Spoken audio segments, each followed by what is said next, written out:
Hoy vamos a ver cómo instalar y configurar el paquete Kanban Board. Para instalar el paquete de Kanban debemos seleccionar la opción Admin que se encuentra en el menú principal. Una vez aquí, lo más fácil es escribir Gestor de paquetes y hacemos clic en Gestor de paquetes. Hacemos clic en seleccionar archivo y buscamos el paquete. Vemos que se agregó y presionamos Instalar. La aplicación nos va a redireccionar. Vamos a observar la información de la instalación. Para terminar con este proceso, presionamos en Continuar. Luego, desde el gestor de paquetes al que habíamos ingresado antes, bajamos un poco y deberíamos poder ver el paquete que instalamos en el repositorio local. Para configurarlo debemos ir nuevamente a la opción de Admin, buscar Configuración de sistema y hacer clic en esta opción. Ahora, desde Navigation, buscamos el nombre del paquete, IT Kanban Board. Esto nos despliega un submenú llamado Frontend. Vamos a Operation Data y hacemos clic. Esperamos a que termine de cargar.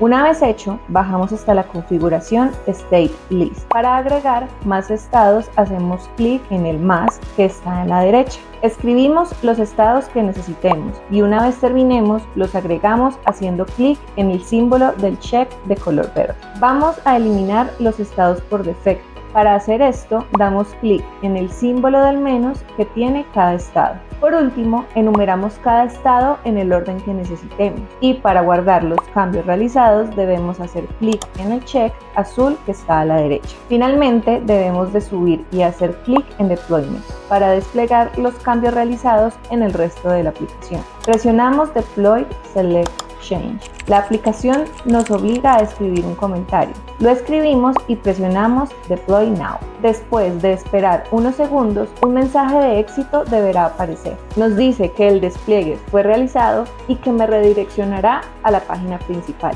Ahora, en el menú principal tenemos una nueva opción, Panel de gestión de casos. Al ingresar vamos a poder visualizar todos los tickets existentes y podremos moverlos al estado que necesitemos.